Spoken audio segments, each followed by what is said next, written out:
İnşallah İmam Rıza Aleyhisselam'ın artık her birimiz zevvarı sayılırız. Allah bu ziyareti bizler için hem bizlerden kabul olunmuş, hemsinin de mübarek ziyaretlerden karar versin inşallah. İmam Rıza Aleyhisselam rauf imamdı, mehriban imamdı. Bunu yolda gelende de qeyd eləmişdik. Hərəmdə baxırsınız, ne kadar zevvarlar var, ne kadar aşıklar var.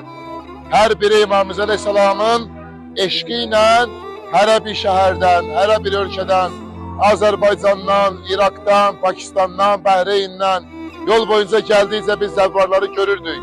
Ki başka şehirlerden, başka ülkelerden İmam Rıza Aleyhisselam'ın hərəminə, qəbrinin ziyaretine tərəf hərəkət edirlər.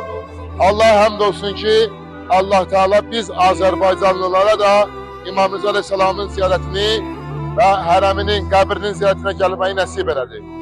Ve bir neçə ziyaret var ki, onları biz yerine getireceğiz. O ziyaretimizin birinci hissesi bu yerden başlanır. Bu yerin adı Hacetler Kapısıdır. Bu gördüğünüz zəri Hacetler Kapısıdır. Yani hərəmin bir neçə dənə məqamı var ki, bir neçə yeri var ki, o yerlerin məxsusi belə deyək də məlumatları var və o yerin məxsusi fəzilətləri var ki, o yerlerden biri de bu yerdir. Hacetler Kapısıdır. Yani hacetlerin, duaların, isteklerin inşallah tez kabul olunan kapısıdır. Ki inşallah ayakkabıları bu yerde çıkartacaksınız ve daxil olacaksınız. Hanımlar demirin sol tarafından, kişiler sağ tarafından. Daxil olup bir neçə dəqiqə dualarınızı edeceksiniz ve cəm olacaksınız bura inşallah.